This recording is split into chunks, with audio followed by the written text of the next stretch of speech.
Anton Çexov, qocalıq. Stat katibi arxitektor Uzilkov öz doğma şəhərinə gəldi. Onu qəbirstanlıqda yerləşən kilsəni restavrasiya etmək üçün dəvət etmişdilər. O bu şəhərdə anadan olmuş, təhsil almış, böyümüş və evlənmişdi. Lakin vaqondan çıxanda şəhəri güclə tanıdı. Hər şey dəyişmişdi. Məsələn, Piterə köçməzdən 18 il əvvəl indiki vağzal yerində uşaqlar ofşar tuturdular. İndi baş küçədə 4 mərtəbəli, nömrəli Vena mehmanxanası ucalırdı. Əvvəllərsə burada yalnız boz hasar uzanıb gedirdi. Lakin nə hasar, nə evlər, heç nə. İnsanlar qədər dəyişməmişdi. Mehmanxana nökərini sorğu-sual edən Uzilkov öyrəndi ki, tanıdığı insanların yarısı vəfat edib, müflis olub və unudulub. Bəs Uzilkovu xatırlayırsan? Yaşlı nökərdən Uzilkov soruşdu. Uzilkov, arxitektor, arvadı ilə boşanan. Svarabel küçəsində onun evi vardı. Yəqin xatırlayarsan. Xeyr, xatırlamıram. Necə yəni xatırlamırsan? Sesli küylü bir iş olmuşdu. Hətta fayton sürənlərin hamısı bundan xəbərdar idi. Bir xatırla. Onu arvadı ilə dələduz Şapkin boşatmışdı. Şapkin, məşhur şuller, hansını ki klubda kötəkləmişdilər. İvan Nikolayeviç? Hə, elədir. Nədir, o sağdır ya ölüb? Tanrıya şükür, sağdır. İndi notariat kontoru saxlayır. Yaxşı yaşayır. Kərpiç küçəsində 2 evi var. Bu yaxınlarda qızını ərə verib. Uzilkov otağın bir küncündən o biri küncünə gəzişərək düşündü ki, bikarçılıqdan gedib Şapkini görsün. Mehmanxanadan çıxıb yavaşca Kərpiç küçəsinə yollanan zaman artıq günorta idi. Şapkini kontorda tutdu və adamı güclə tanıdı. Öncələr qamətli, cəld, sırtıq və həmişə sərxoş olan vəkil Şapkin ciddi, beyaz saçlı, zəif qocaya çevrilmişdi. Siz məni xatırlamırsınız? Unutmusunuz. Mən sizin köhnə müştəriniz olmuşam. Uzilkov. Uzilkov? Hansı Uzilkov? Şapkin xatırladı və dili tutuldu. Xatirələr yada düşdü. Heç gözləmirdim, heç düşünməzdim. Şapkin dedi. Sizə nə ikram edim? Şampan istəyirsiniz? Bəlkə midya arzusundasınız. Mənim əzizim, bir vaxtlar sizdən əlimə o qədər pul para keçdi ki, sizi qonaq etməyə bir şey də seçə bilmirəm. Rica edirəm, narahat olmayın. Uzilkov dedi. Mənim zamanım yoxdur.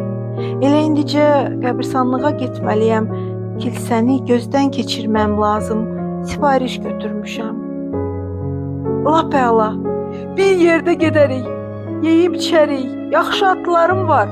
Sizi buranın ağsaqqalı ilə tanış edərəm. Hər şeyi düzüb qoşaram. Siz mələyə bənzər insan. Elə bil məndən yan gəzirsiniz. Yaxında əyləşin. İndi artıq qorxulu heç nə yoxdur. Əvvəllər həqiqətən mahir iş görən bir oğlan idim. İş düzüb qoşan idim. Heç kim mənə yaxın gəlmirdi. İndi isə su kimi lal axıram, yerə baxıram. Yaşlandım. Ailəli insan oldum. Övladlarım var. Ölüm zamanım yaxınlaşır. Tanışlar yeyib içdilər və sonra şəhərdən kənarda yerləşən qəbirstanlığa yola düşdülər. Hə, vaxtlar vardı. Şapkin arabaya əyləşərək dedi. Hatırlayırsan ve sadece olarak buna inanmırsan. Yadınızdadır mı həyat yoldaşınızdan necə boşanırdınız? Artıq 20 il keçdi. Yəqin hər şeyi unutmusunuz. Mən isə xatırlayıram. Elə bil dünən sizi boşatmışam. Aman tanrım, o işe göre qanım o qədər qaralmışdı ki, o zamanlar cəld, mahir, dəliqanlı idim. Elə olurdu ki, çətin qarışıq iş əldə etmək üçün elə can atırdım.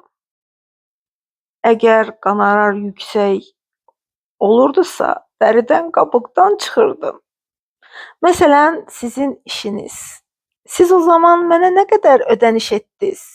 Hə, 5-6 min. Buna görə necə qanını qaraltmayasan? O vaxtlar siz Peterburqa yola düşüb işi mənə həvalə etdiniz. Bildiyin kimi et dediniz. Sizin rəhmətli xanım Sofiya Mixaylovna özü tacir təbəqəsindən olsa belə çox vüqarlı, özünə hörmət edən bir qadın idi. Boşananda günahı üzərinə götürməsi üçün onu razı salmaq çətin oldu. Çox çətin oldu. Elə olurdu ki, danışıq aparmaqdan ötürü yanına gəlirdim. O isə məni görüb qulluqçuya qışqırırdı. Maşa, axı mən sizə əmr etmişdim ki, alacaqları evə almayasınız. O yandan, bu yandan ona yol tapmaq istəyirdim. Məktub yazırdım. Güya qəflətən hardasa onunla qarşılaşırdım. Heç nəyin xeyri yox idi. Üçüncü şəxslər tərəfindən hərəkətə keçməli oldum. Onunla çox zaman itirdim. Və yalnız siz ona 10.000 rubl verməyə razılıq verəndə razılaşdı, ram oldu. 10.000 rubla müqavimət göstərə bilmədi. Ağladı, mənim üzümə tüpürdü. Lakin razılaşdı. Günahı üzərinə aldı. Deyəsən, o məndən 10.000 rubl deyil, 15.000 rubl götürmüşdü. Uzelkov dedi. Hə, bəli, 15.000, səhv saldım. Şapkin özünü itirdi. Bir də bu köhnə əhvalatdır, keçənə güzəşt deyiblər. Mən ona 10.000 rubl verdim. Qalan 5.000-i isə öz xeyrimə götürdüm. İkinizi də allatdım. Keçmiş işdi. Utanmaq, xəcalət çəkmək artıq gecdir.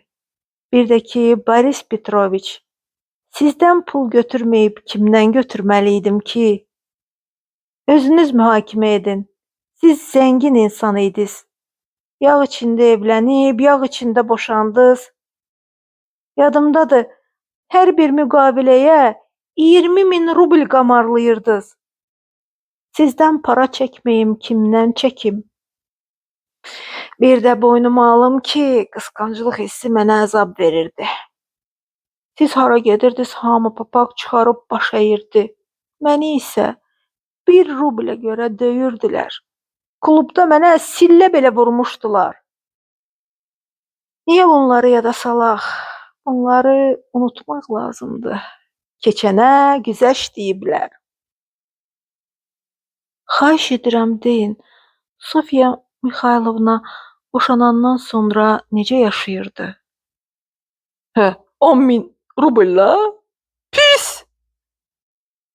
Onun üzərinə pis alışqanlıqlar hücum çəkdi.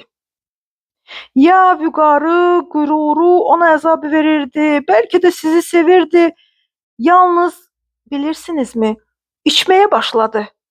Pulu aldıktan sonra zabitlərlə faytonlarda gəzişməyə başlamışdı. Əyyaşlıq, gəzişmələr, pis yolla düşmələr. Zabitlərlə meyxanaya gəlirdi. Partveyin ya da yüngül bir şey içməkdənsə konyak sifariş edirdi. Yandırıcı içkilərə qaçırdı. Hansılar ki, ağlı da başdan alır. Bəli, biraz eksentrik qadın idi.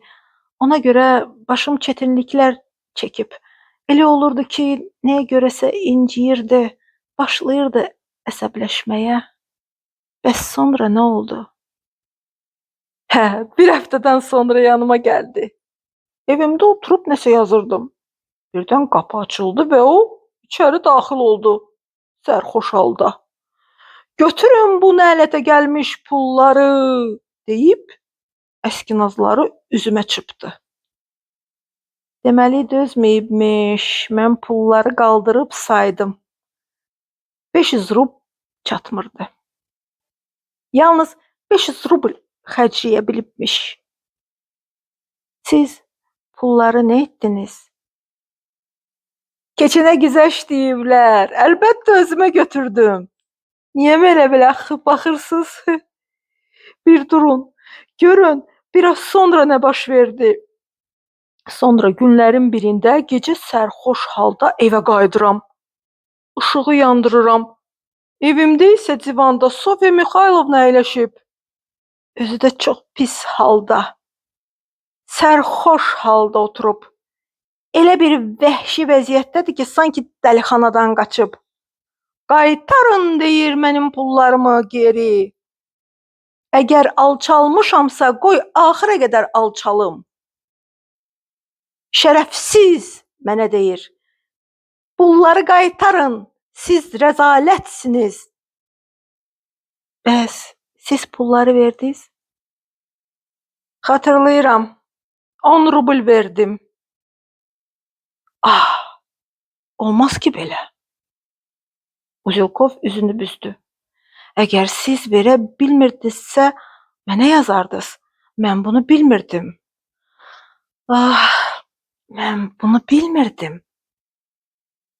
Canımın içi, mən niyə sizə yazmalıydım axı?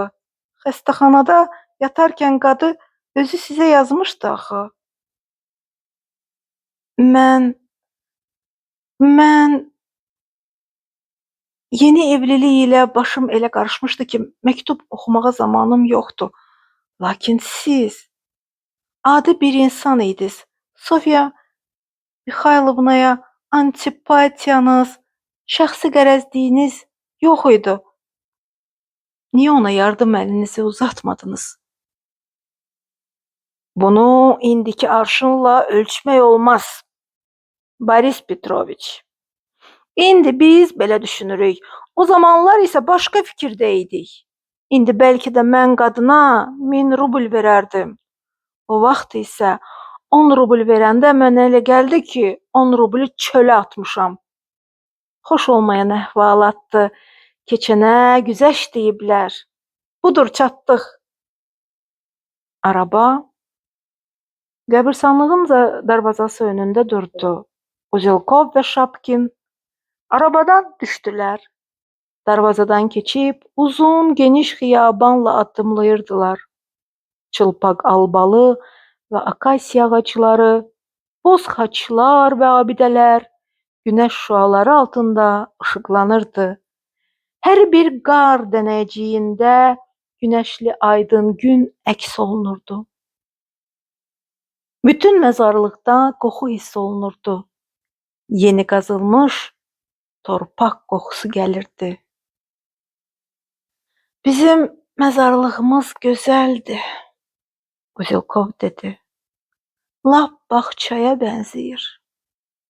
Hə, təəssüf ki, oğrular abidələri oğurlayırlar. Baxın orada, çuqun abidədən sonra sağda Sofiya Mixaylovna dəfn olunub. Baxmaq istəyirsiniz? Tanışlar sağa döndülər. Dərin qarla çuqun abidə tərəfə addımladılar. Bax burada, Şapkin dedi və kiçik beyaz mərmər abidəyə işarə elətdi. Uzilkov papağını çıxarıb günəşə öz keçəl başını nümayiş etdirdi. Şapkin də ona baxıb papağını çıxardı. O da günəşə daz başını göstərdi. Ətrafda ölü bir sakitlik vardı. Sanki hava da ölmüşdü. Tanışlar abidəyə baxırdılar, susurdular.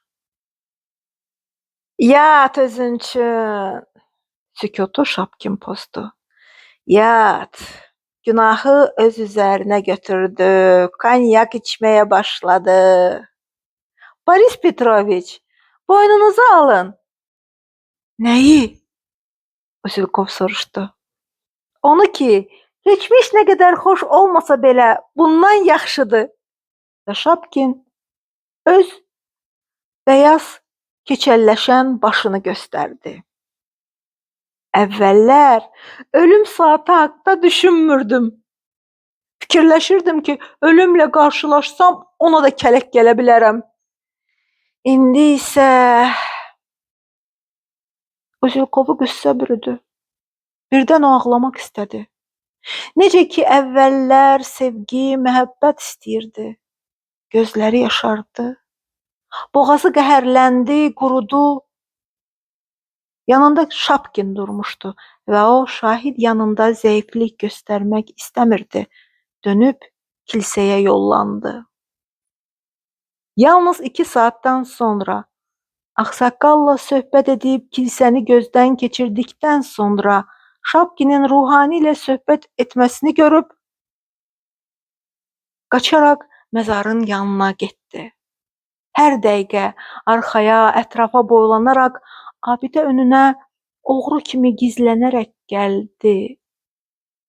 Kiçik beyaz abidə ona fikirli, qəmli baxırdı. Lap günahsız qız kimi baxırdı.